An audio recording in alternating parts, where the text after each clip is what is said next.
बंधु तिर्की जी कौन है? ये रंगवा बिलाइर है। मैंने क्या बोला था? बंधु तिर्की जी समाज में आदिवासियों का सिर्फ वोट लेने आता है इनको। ये दोगला प्रवृत्ति का आदमी है। जब वोट लेना होता है तो सरना हमारा भाई है। मुस्लिम लड़के की हत्या कर देता है गांव वाला, और हमारे ही राज्य के माननीय मंत्री साहब डॉक्टर इरफान अंसारी उनके मृतक के घर में लूट रहा है, हमारा मसना लूट रहा है, हमारा कदलेटा लूट रहा है, हमारा पहने जमीन लूट रहा है, हमारा रैती जमीन लूट रहा है। ये कॉलम्स और ये जातीयता आई है तो ये कांग्रेस सरकार की देन है, ये महागठबंधन की देन है।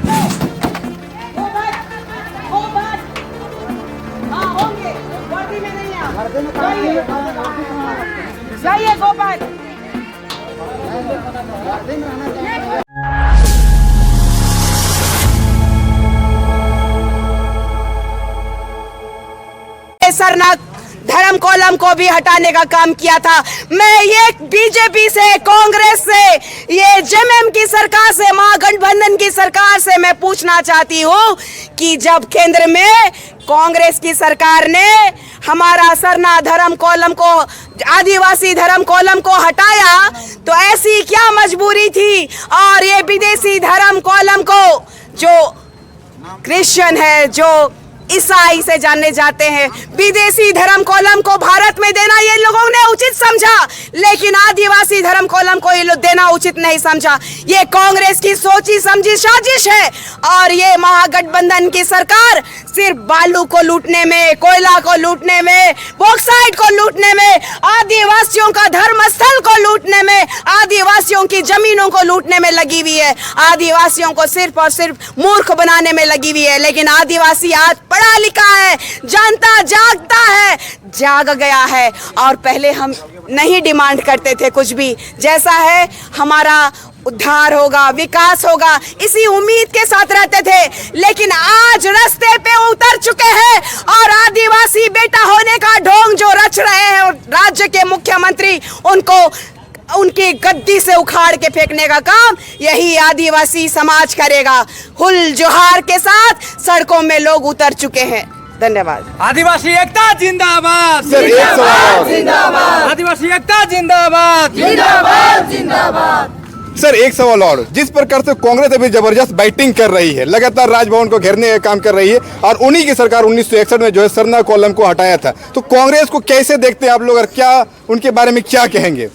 सरना कोड हमारे आदिवासियों के लिए बहुत अच्छी बात है और सरना कोड हम लोग को मिलना चाहिए। आदिवासियों का जो अपना पहचान है वो मिलना चाहिए, लेकिन धर्म कोड के नाम पे राजनीति हम लोग बर्दाश्त नहीं कर सकते।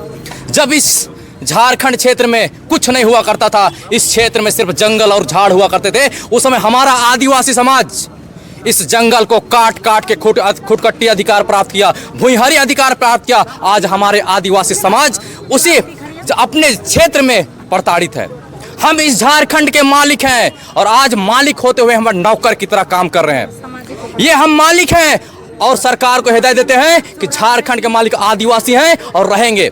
अगर आप ललकारने का काम कीजिएगा तो यहाँ पर उलगुलान 2.0 शुरू होगा, क्योंकि हम आदिवासी कोई मामूली इंसान नहीं है। हम आदिवासी बिरसा मुंडा के वंशज है, हम आदिवासी वीर बुद्धू भगत के वंशज है, हम जतरा टाना भगत के वंशज है, हम रूनिया टूनिया के वंशज है। हम जितने भी हमारे इतिहास उठा कर देख लीजिए, संथाल विद्रोह, टाना भगत आंदोलन, ऐसे ऐसे आंदोलन करके इस झारखंड को लेने का काम किया। और आज हम लोग झारखंड में हमारा सरना लूट रहा है, हमारा मसना लूट रहा है, हमारा कदलेटा लूट रहा है, हमारा पहने जमीन लूट रहा है, हमारा रैती जमीन लूट रहा है, हमारा भूमिहारी जमीन लूट रहा है। जितने भी हमारे धार्मिक जमीन है, हमारे प्रति जमीन है, सबको लूटा जा रहा है, जो कि हम लोग बर्दाश्त नहीं कर सकते हैं। इसलिए मैं हेमंत सोरेन जी से एक बात कहना चाहता हूँ, वक्त अभी भी है, उठिए और सुधार कीजिए और आदिवासियों का जो हक अधिकार है उसे छीनने का काम मत कीजिए। जोहार, जय झारखंड। क्या परिचय हुआ आपका? मेरा नाम नेल्सन भगत, समाज सेवी।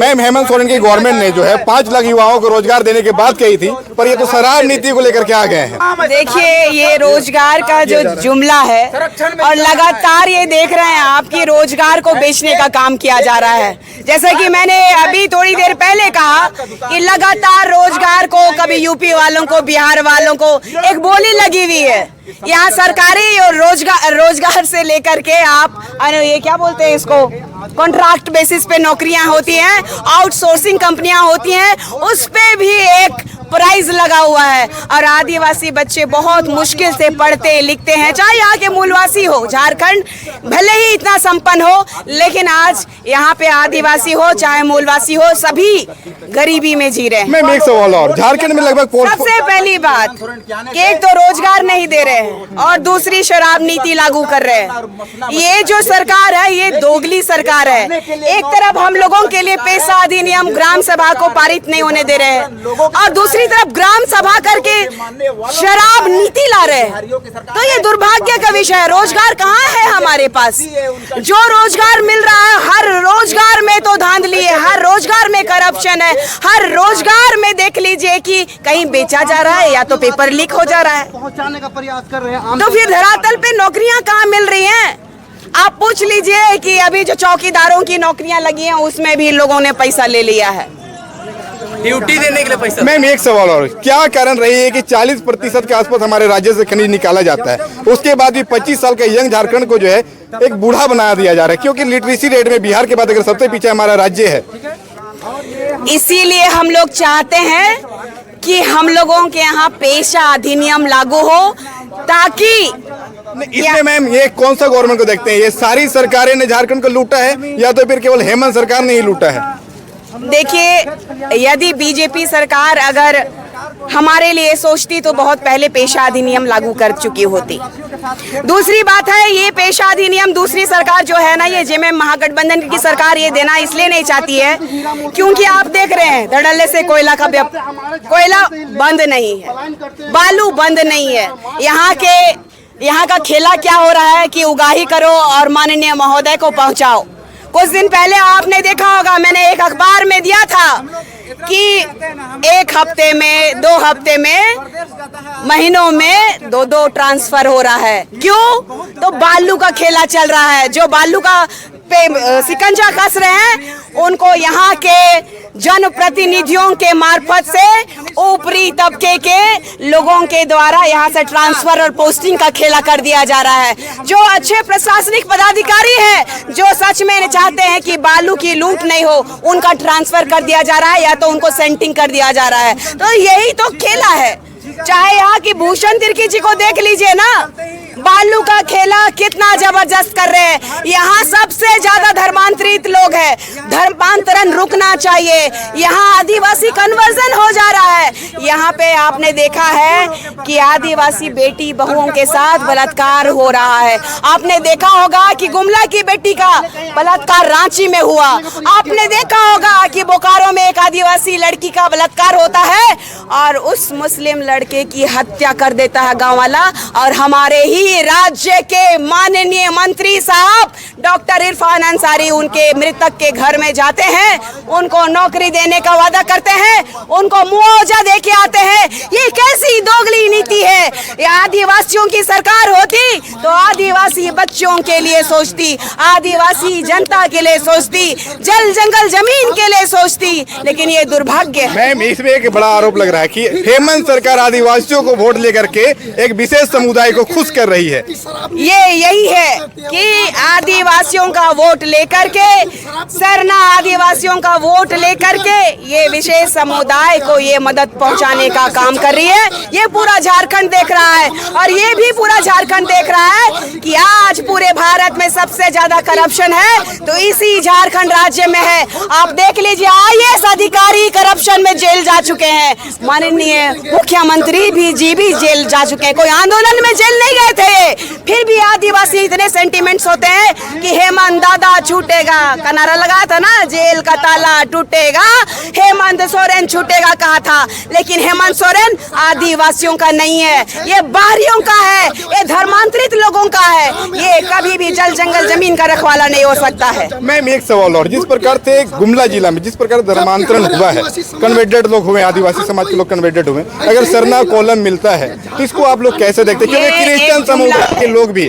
क्रिश्चियन समुदाय के लोग भी सरना कोड की मांग करते हैं। कैसे कैसे क्रिश्चियन कम्युनिटी ले ले? कोड क्या होता है, कॉलम क्या होता है? ऑलरेडी उनका कॉलम है। क्योंकि बंधु तिर्की जी हैं, राजभवन को घेरने का प्रयास करते हैं। बंधु तिर्की जी कौन है? ये रंगवा बिलाइर है। मैंने क्या बोला था? बंधु तिर्की जी समाज में आदिवासियों का सिर्फ वोट लेने आता है। इनको ये दोगला प्रवृत्ति का आदमी है। जब वोट लेना होता है तो सरना हमारा भाई है। और जब हमने फ्लाईओवर बचाने की बात करी तो उन्होंने कहा तो हम तो आदिवासी नहीं है, हम तो सरना नहीं है, हम तो क्रिश्चियन है, तो हम कैसे जा सकते हैं सरना स्थल में? तो आज उनको ये कहने की हिम्मत कैसे होती है कि 1 इंच भी नहीं गया?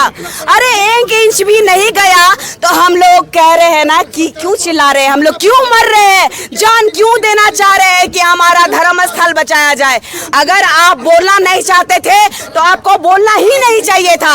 आदिवासियों की राजनीति करने वाला, आदिवासियों का खाने वाला आज कह रहा है कि मैं नहीं कह सकता सरना समाज के लिए। तो ये स्पष्ट है कि वो तो सिर्फ और सिर्फ दूसरे जात धर्म के लोगों को मानने वाला। ये जाति और जातीयता सिर्फ और सिर्फ कांग्रेस सरकार नहीं लेके आई, नहीं तो ये जातीयता नहीं होती।